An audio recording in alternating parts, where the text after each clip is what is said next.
Close আরো কাছে নিয়ে আসে চুরি করার জন্য। তারা দেখবেন যে ক্লোজ করে ওই থেকে কোচকের থেকে হেডকোয়ার্টারে নিয়ে আসে। তাহলে ও যখন জানে ওর চাকরি যাবে না, ও চুরি করবে না কেন? তাহলে আমার এই প্রসেস আমলাদের, এরপরে দেখবেন যে ক্যাডার নন ক্যাডারের একটা বৈষম্য আছে প্রত্যেকটা মিনিস্ট্রিতে দেখবেন। অলমোস্ট অ্যাডমিনের কোনো অফিসাররা কোনো ডিপার্টমেন্ট সম্পর্কে ভালো জানে না। 3 বছরের জন্য আসে, 2.5 বছরের জন্য আসে, প্রজাপতির মতো। দেখবেন যে ঘুরে ফিরে খায় দেয়, 2 বছর তো হয়েই গেল, যখন তখন আমাকে আরেক জায়গায় পাঠিয়ে দিবে। What is this? 3 বছর সরকার বেতন দিচ্ছে না এই ডিপার্টমেন্টটা চালানোর জন্য। এবং দেখবেন যে প্রত্যেকটা মন্ত্রণালয় ভালো জানে হচ্ছে ওই মন্ত্রণালয়ের নন ক্যাডার অফিসাররা, কারণ সে ওখানে 15 বছর 20 বছর 30 বছর ধরে কাজ করতেছে। ওই মন্ত্রণালয়ের প্রত্যেকটা ফাইলে কি পরিমাণ ধুলা পড়ছে ওইটা সে জানে, কিন্তু মাতব্বরি করে হইল প্রজাপতিরা এসে। তো এই প্রশাসনিক প্রজাপতি কালচার বাদ দিতে হবে। এনলিস্টেড সিভিল সার্ভেন্ট অফিসার তৈরি হবে, এরপরে প্রত্যেক জায়গায় ডিপার্টমেন্টে জব সার্ভিসের জন্য তাকে চাকরির বিজ্ঞাপন দিয়ে তাদেরকে নেওয়া হবে। সারা দুনিয়াতে এটাই সিস্টেম, যে আপনি বিসিএস সার্ভিস যেটা বলে, এটা পরীক্ষা দিয়ে আপনি সিলেক্টেড হয়ে থাকবেন। হয়তো আপনার ধরেন ভোলাতে ডিসি নেবে, সেটা রিকোয়ারমেন্ট পত্রিকায় দেবে, যারা যারা যোগ্য এখান থেকে তারা অ্যাপ্লাই করবেন। সে 25 বছরের যোগ্যতা দিয়েও ডিসি হইতে পারে, কেউ 45 বছরের যোগ্যতা দিয়েও ডিসি হইতে পারে। সাডেনলি ধরেন আমাদের এখন লক্ষ লক্ষ মানুষ বিদেশে থাকে, আমেরিকা থাকে, ইউরোপে থাকে, 50 বছর হয়ে গেছে। সাডেনলি সে ফিল করলো বাংলাদেশে গিয়ে আমি কিছু করতে চাই দেশের জন্য, তো বাংলাদেশে যে একটা ডিসি জবের জন্য অ্যাপ্লাই করতে পারে। সে যদি ফিল করে যে আমি ডিসি চাকরিটার জন্য অ্যাপ্রোপ্রিয়েট, আমি এটার জন্য ফিট, যে ক্রাইটেরিয়া দেওয়া হয়েছে, কেন করতে পারবে না? তার এক্সপিরিয়েন্স এই যে 20 বছর 30 বছর সে বিদেশে ইউরোপে কাটাইলো, এটা সে দেশকে কেন দিতে পারবে না?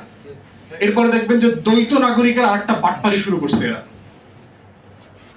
বিচারপতি হইতে পারবে না, সরকারি কর্মকর্তা কর্মচারী হইতে পারবে না।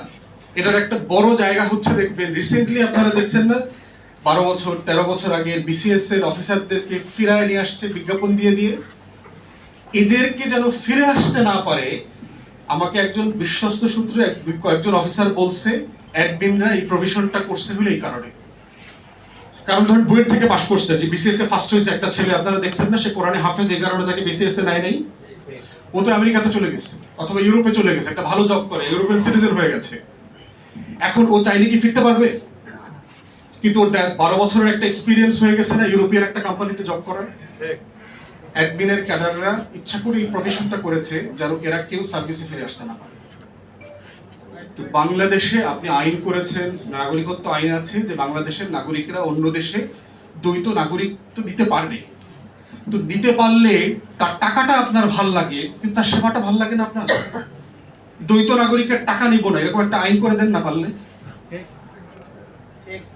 প্রবাসীরা টাকা পাঠায় না, তার নোটটা ভাল লাগে, কিন্তু সে দেশের জন্য একটা সেবা দিবে, সেই সেবাটা আপনার ভাল লাগে না। তো দ্বৈত নাগরিকদের ইয়ে করে দেন যে তো ভাই তুমি টাকা পাঠাবা না, তোমার টাকা বাংলাদেশের দরকার নাই। দেখি পারেন কিনা, সাহস করে করেন না। তারপরে সজীবের জয় দ্বৈত নাগরিক না, কি লুটপাট করে নাই? শেখ রেহানার পরিবার দ্বৈত নাগরিক না? শেখ হাসিনার 14 গোষ্ঠী দ্বৈত নাগরিক না? ডক্টর মশিউর রহমান দ্বৈত নাগরিক উপদেষ্টা হয়েছে, গওহর রাজবি দ্বৈত নাগরিক উপদেষ্টা হয়েছে। তো আওয়ামী লীগের মিনিমাম 50 থেকে 60 জন এমপি তথ্য গোপন করে হাসান মাহমুদ বেলজিয়ামে পালাইছে না? কিন্তু বেলজিয়ামের নাগরিক। তাহলে আপনি কেন রাষ্ট্রের নাগরিককে, আপনার নাগরিককে মিথ্যা কথা বলতে বাধ্য করছেন এবং সার্ভিস থেকে বঞ্চিত করছেন?